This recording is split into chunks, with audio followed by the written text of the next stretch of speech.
بسم اللہ الرحمن الرحیم الحمدللہ رب العالمین وصلی اللہ علی سیدنا محمد وآلہ الطاہرین اللہم صلی علی محمد وآل محمد۔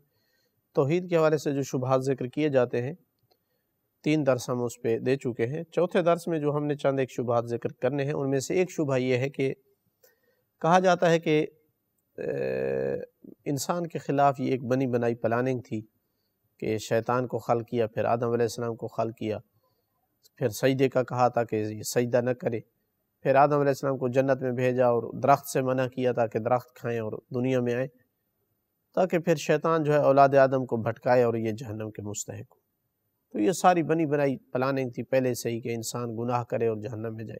اس لیے شیطان نے جب کہا تھا کہ میں گمراہ کروں گا تو اللہ تعالیٰ نے کہہ دیا تھا کہ جاؤ گمراہ کرو اور میں تم سے بھی اور تیری اتباع کرنے والوں سے بھی جہنم کو پر کر دوں گا۔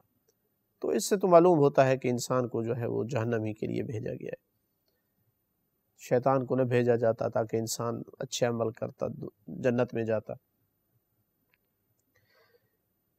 اس کا پہلا جواب یہ ہے کہ پلاننگ وہ ہوتی ہے جو چھپی چھپائی بات ہو۔ اللہ تعالیٰ نے سب کچھ کھول کر رکھ دیا ہے کہ یوں میں نے آدم کو خلق کیا، یوں شیطان کو سجدے کا حکم دیا، اس نے نہیں کیا، یہ تمہارا دشمن بن گیا، تمہارے ماں باپ کو اس نے جنت سے نکالا ہے تو ازلی دشمن ہے اور اس سے خبردار رہو۔ جب سب کچھ کھول کے رکھ دیا ہے تو پھر پلاننگ تو نہ ہوئی، پھر پلاننگ نہ ہوئی، سارا کچھ بتا دیا ہے، یہ کچھ ہو چکا ہے، تم خبردار رہو۔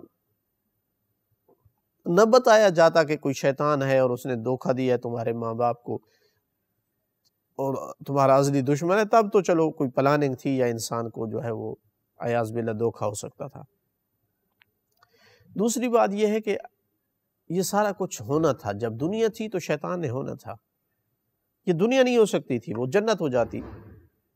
شیطان نہ ہوتا تو انسان کا امتحان کیسے ہوتا، کیسے انسان کی پرکھ ہوتی کہ یہ کتنا اللہ کو چاہنے والا ہے، کتنا اللہ کو ماننے والا ہے۔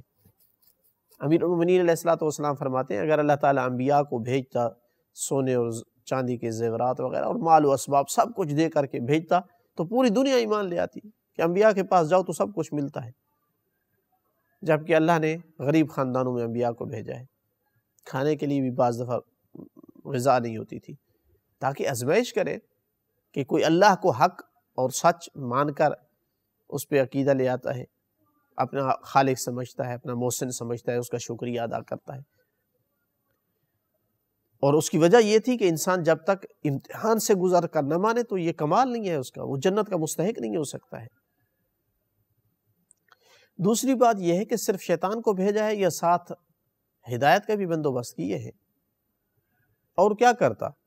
آسمانی کتابیں نازل کی ہیں جو آپ کے سامنے ہیں کہ یہ اللہ کی کلام ہے، انبیاء، اولیاء، ائمہ بھیجے ہیں جو ساری مصیبتیں برداشت کر کے اس قانون اور اس شریعت پر عملی طور پر نمونہ پیش کر گئے ہیں، شیطان کی مخالفت میں انہوں نے زندگی گزار کر دکھائی ہے، سامنے رکھا ہے تمہارے کہ ادھر سے یہ جنت ہے، ادھر جہنم ہے، یہ رستہ جنت جا رہا ہے اور یہ جہنم جا رہا ہے، سب کچھ بتا دیا ہے۔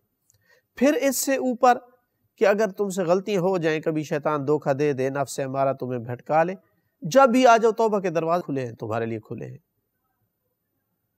اگر تمہاری آنکھوں سے ایک قطرہ آنسو کا گر گیا خوف کی وجہ سے، میں تمہارے سارے گناہ معاف کر دوں گا۔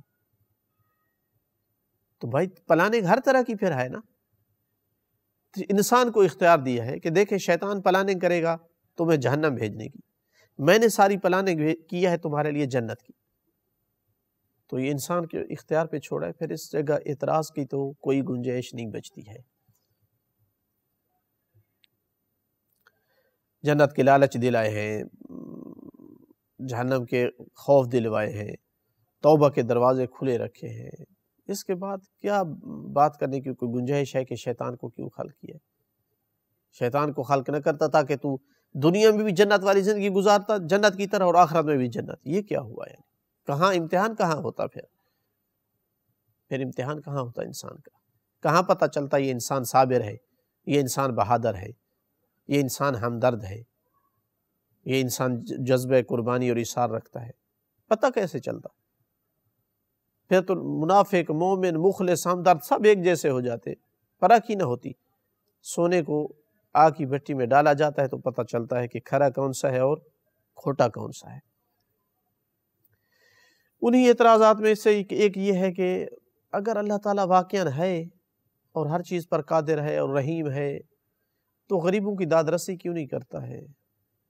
ایک ہی خاندان کے 5 بندے مار دیے جاتے ہیں، ذبح کر دیے جاتے ہیں، جنازے روڈ پر رکھ کر وہ لوگ انتظار کرتے ہیں انصاف کی، معصوم بچے، یتیم بچے بچ جاتے ہیں، بیوہ عورتیں بچ جاتی ہیں، قاتل نہیں پکڑے جاتے، سزا نہیں دی جاتی، غریب خاندانوں کی کفالت کرنے والے مزدوروں کو ذبح کر دیا جاتا ہے، کوئی ان کی مدد نہیں کرتا، تو اللہ ان کی مدد کیوں نہیں کرتا ہے؟ اس کا جواب یہ ہے کہ اگر دنیا میں ہر مظلوم کی دادرسی کر دے اللہ تعالیٰ فوراً، تو دنیا نہیں رہے گی، پھر جنت بن جائے گی۔ جبکہ یہ دنیا ہے، دار امتحان ہے، آزمائش کی جگہ ہے، ظالم کے لیے بھی آزمائش ہے، مظلوم کے لیے بھی، طاقتور کے لیے بھی، کمزور کے لیے بھی، حاکم کے لیے بھی، محکوم کے لیے بھی، پیسے والوں کے لیے بھی اور غریب کے لیے بھی۔ تو طاقت والوں کے لیے آزمائش اسی میں ہے کہ وہ لوگوں پر ظلم کر سکتا ہے، کرتا ہے یا نہیں، اللہ سے ڈرتا ہے۔ مظلوم کی آزمائش اس میں ہے کہ اس پر ظلم ہوگا، لیکن اس کے باوجود وہ اللہ پر ایمان رکھتا ہے، صبر کرتا ہے، اللہ سے اجر کی توقع رکھتا ہے، یا اللہ پر ایمان چھوڑ دیتا ہے۔ یہ آزمائش ہے۔ پھر اللہ مدد کرتا ہے، ہمیں محسوس نہیں ہوتی۔ اس حالت میں بھی پروردگار کی طرف اگر مظلوم متوجہ ہوتا ہے تو اللہ یہ مدد کرتا ہے، اس کو صبر دیتا ہے، اللہ یہ مدد کرتا ہے کہ اس کے غیبی اسباب پیدا ہو جاتے ہیں، کچھ لوگ اس کے لیے رحم دلی کا مظاہرہ کرتے ہیں، ان کی مدد کرتے ہیں، اور سب سے بڑی مدد یہ ہے کہ یہ چند دن کی زندگی میں ان کو صبر دیتا ہے اور وہ اس مصیبت میں گزار دیتے ہیں اور ہمیشہ کے لیے ان کو جنت میں جگہ دیتا ہے۔ دنیا کے مقابل جنت ہے کیا؟ یہ وہ لوگ اشکال کرتے ہیں جو دنیا ہی کو اہمیت دیتے ہیں، جن کی نگاہ میں آخرت کچھ نہیں ہے، جبکہ جو معرفت رکھتے ہیں، ایمان رکھتے ہیں، ان کی نگاہ میں سب کچھ جنت ہے، دنیا کچھ نہیں ہے۔ قرآن نے اعلان کیا ہے حقیقی زندگی آخرت کی زندگی ہے۔ یہ دنیا کی کیا زندگی ہے جس کا پل کا بھروسہ نہیں ہے، ایک سانس آیا ہے دوسرے سانس کا پتہ نہیں ہے۔ تو اگر ایک مصیبت برداشت کرنے پر ان کو دنیا جنت مل جاتی ہے اور گناہ معاف ہو جاتے ہیں تو بہت بڑی ہیلپ اور مدد ہے ان کی۔ تو کائنات میں جب تک دنیا ہے تو یہ ظالم و مظلوم، قاتل و مقتول، حق اور باطل ایک ساتھ رہیں گے۔ یہاں اگر دادرسی شروع کر دے تو یہ دنیا جنت بن جائے۔ اسی کے ساتھ ملتے جلتی بات کرتے ہیں کہ کورونا کے لیے اللہ تعالیٰ سے اتنی دعا مانگ رہے ہیں تو کیوں نہیں ہٹاتا ہے، کیوں نہیں سنتا ہے؟ بھئی یہ ساری آزمائشیں ہیں، ان پر صبر کے علاوہ اللہ نے بھیجا ہی دنیا میں اس لیے آزمایا آپ کو، صبر کرتے ہیں یا نہیں؟ آپ کہتے ہیں کہ نہیں، کوئی مصیبت نہ ہے کہ صبر کرنا پڑے، کیا آزمائش ہوئی؟ تو دیکھیں یہ قاعدہ عام ہے کہ جو اللہ پر ایمان رکھتا ہے اور اس مصیبت پر صبر کرتا ہے، کورونا وائرس ہو یا کوئی مصیبت ہو، یہ اس کے لیے رحمت ہے، اس کے گناہ معاف ہو رہے ہیں، وہ بہت سارے چیزیں سیکھ رہا ہے۔ کتنے لوگوں نے توبہ کی ہے اس کورونا وائرس کے آنے کے بعد، واجبات کی پابندی کی ہے، ان کے لیے رحمت تھا۔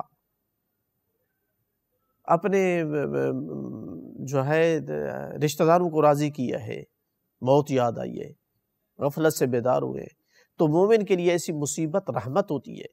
ہاں، جو اللہ کو نہیں مانتا ہے، جو قیامت اور جنت و جہنم کا قائل اصلا نہیں ہے، اس کے لیے عذاب ہے، چونکہ اس کے لیے یہی دنیا ہے، اور وہ بھی سال 2 سال اس کا اس طرح پریشر میں گزر جائے، وائرس کورونا کی پریشانی میں، اس کے لیے عذاب ہے، چونکہ اس کو ثواب ہی نہیں مل رہا۔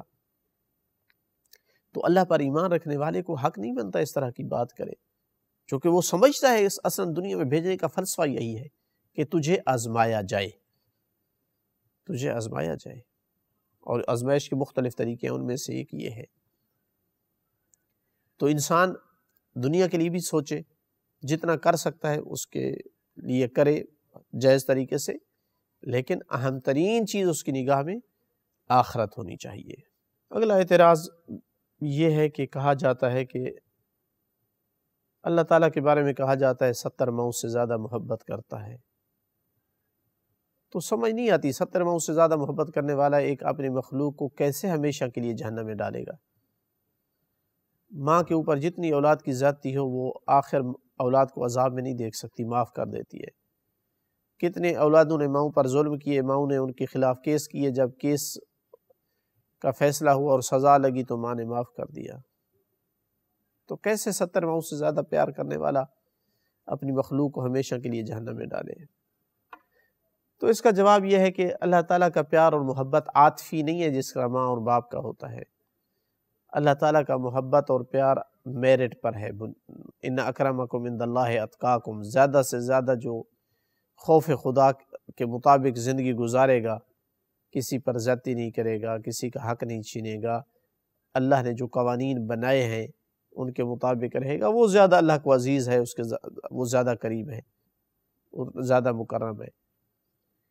یہ پہلی بات۔ دوسری بات یہ کہ ہمیشہ جہنم میں ڈالے گا اس کو جو اس کا مستحق ہوگا، جو کافر ہے، جو ہٹ دھرم ہے، جو ظالم ہے، جو مجرم ہے، جو فاسق ہے، جو منافق ہے، جس نے ساری حدودیں عبد ہونے کی، نوکر ہونے کی، مخلوق ہونے کی ساری حدود کراس کر لی، ظالم اور جابر ہوگا، جو دیوس اور بغیرت ہوگا، جو عذاب کا مستحق ہوگا، جس نے مانگا ہی نہیں تھا کہ مجھے جنت ملے، جو کبھی ڈر ہی نہیں تھا کہ جہنم ہوگی، اس کو جہنم بھیجے گا۔ اور یہ کس نے کہا ہے کہ اللہ اس کے ساتھ بھی محبت کرتا ہے جو کفر پر مر جاتا ہے، جو آخر لمحے تک اپنے منافقت پر، اپنے ظلم بربریت پر ڈٹا رہتا ہے، اس سے اللہ محبت کرتا ہے۔ یہ کس نے کہا ہے؟ یہ تعارف درست نہیں ہے اللہ تعالیٰ کی ذات کا۔ قرآن میں کتنی جگہ پہ اعلان کیا اللہ فلاں سے محبت نہیں کرتا، اللہ متکبر سے محبت نہیں کرتا، اللہ جھوٹوں سے محبت نہیں کرتا، اللہ ظالموں سے محبت نہیں کرتا۔ یہ قرآن اعلان کر رہا ہے۔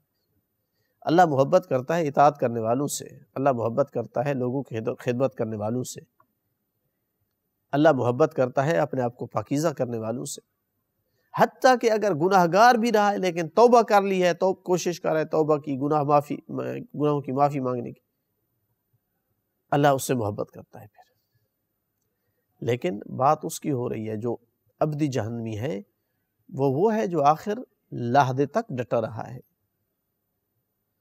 اللہ کے بھیجے ہوئے نمائندے، ان کے پیغام، آسمانی کتابیں، کسی چیز کی پرواہ نہیں کیے، تو یہ ثابت نہیں ہے کہ اللہ اس سے بھی محبت کرتا ہے۔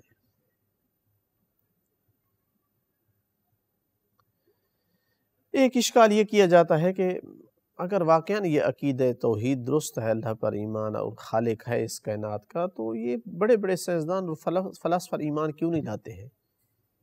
ان کو پہلے ایمان لانا چاہیے تھا، یہ کیوں کافر ہوتے ہیں؟ تو اس کا پہلا جواب یہ ہے کہ یہ دعویٰ غلط ہے کہ یہ سارے کافر ہیں۔ اکثریت ان میں یعنی مسلمان ہیں یا غیر مسلم بھی ہیں تو مومن ہیں۔ مومن یعنی اللہ پر ایمان رکھتے ہیں، اہل کتاب ہیں، عیسائی ہیں، یہودی ہیں، اللہ پر ایمان رکھتے ہیں، چاہے مسلمان ہوں یا نہ ہوں۔ گوگل پہ سرچ کر لے کہ فلاسفرز میں سے کون سے فلاسفر اور سائنسسٹ ہیں جو اللہ پر ایمان رکھتے تھے، آپ کو اکثریت ملے گی، لہٰذا یہ دعویٰ غلط ہے۔ دوسری بات یہ کہ یہ بھی تو عام لوگ ہیں، ان کے ساتھ بھی خواہشات نفس ہوتی ہیں، یہ بھی ان کی غلامی کر لیتے ہیں۔ چونکہ اللہ پر ایمان لانا انسان کی خواہشات نفس کے ساتھ اس کا ٹکراؤ ہے، تو جہاں خواہش نفس غالب آ جاتی ہے عقل پر، فطرت پر، تو انسان منکر ہو جاتا ہے۔ اور بالخصوص ایسا آدمی کہ جس کے پاس شہرت ہو، جس کے پاس پیسہ ہو، جس کے پاس عیاشی کے اسباب ہو، اور پھر بعض دفعہ تو ایسا ہوتا ہے کہ خود علم حقیقت کے سامنے پردہ بن جاتا ہے۔ جب تک علم انصاف کے ساتھ نہ ہو، عدل کے ساتھ نہ ہو، طہارت نفس کے ساتھ نہ ہو، تو وہی علم بعض دفعہ حقائق کے ساتھ پردہ بن جاتا ہے، وہی علم انسان کو ظالم بنا دیتا ہے۔ کتنے ایسے ڈاکٹر نہیں ہیں جنہوں نے 20 سال پڑھا ہے لیکن وہ ایک قصاب سے بھی بڑے ظالم ہیں۔ ایک غریب سے غریب آدمی کے آپریشن پہ وہ پہلے فیس مانگتا ہے، بندہ مر جائے تو مر جاتا ہے، مرتا ہے تو مر جاتا ہے، لیکن وہ اپنے پیسے پہلے کھڑے کرتا ہے۔ خواہش نفس ہے۔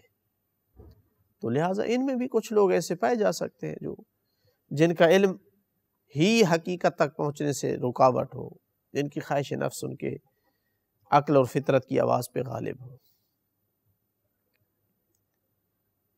تو یہ تھے اس درس میں چند ایک شبہات، انشاءاللہ مزید اگلے دروس میں کچھ اور شبہات کو بھی ذکر کریں گے۔ والحمدللہ رب العالمین۔